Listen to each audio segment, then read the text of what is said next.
মিছিল পরবর্তী আজকের এই প্রতিবাদ সভার সম্মানিত সভাপতি, এই 5 নম্বর ওয়ার্ডের ইউনিট সভাপতি জনাব মুরাদ মাতুব্বর সহ এখানে উপস্থিত সালতা উপজেলা যুবদলের নেতা আমার সহযোদ্ধা মাহফুজ খান, এখানে উপস্থিত এই ওয়ার্ডের সাধারণ সম্পাদক কামরুজ্জামান আলী ভাই, এই ওয়ার্ডের হাসমত খান সংগঠন বাংলাদেশ জাতীয়তাবাদী ছাত্র দল যুবদল ফরিদপুর জেলা থেকে সবাইকে অগ্রিম শুভেচ্ছা অভিনন্দন। ভাইরা আমার, আপনারা জানেন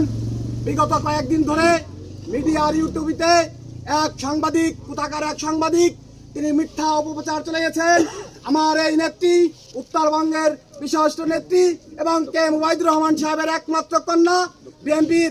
সাংগঠনিক সম্পাদক এবং বিএনপির মুক্তিযোদ্ধা প্রজন্ম দলের সভানেত্রী এবং চেয়ারপারসনের বাংলাদেশ জাতীয়তাবাদী দল বিএনপির চেয়ারপারসনের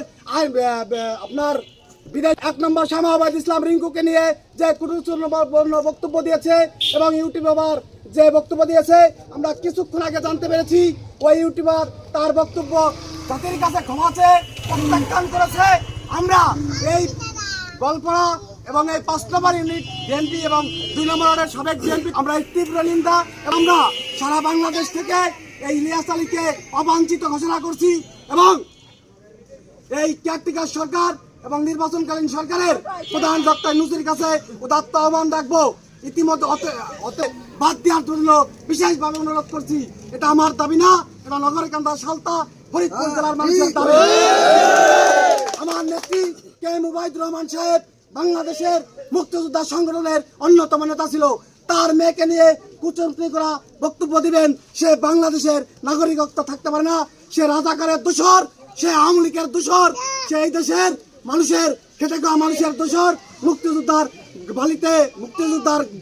গায়ে কলঙ্কের দাগ বসিয়েছে। ওই ইলিয়াসকে আমরা আবারও অবাঞ্ছিত ঘোষণা করে সকলকে ধন্যবাদ জানিয়ে সালতা থানা বিএনপি নেতৃবৃন্দ, আমার প্রিয় নেত্রী শামাওয়াত ইসলাম রিঙ্কুকে ধন্যবাদ জানিয়ে এবং তার দীর্ঘ হায়াত কামনা করে কে মুবাইদুর রহমান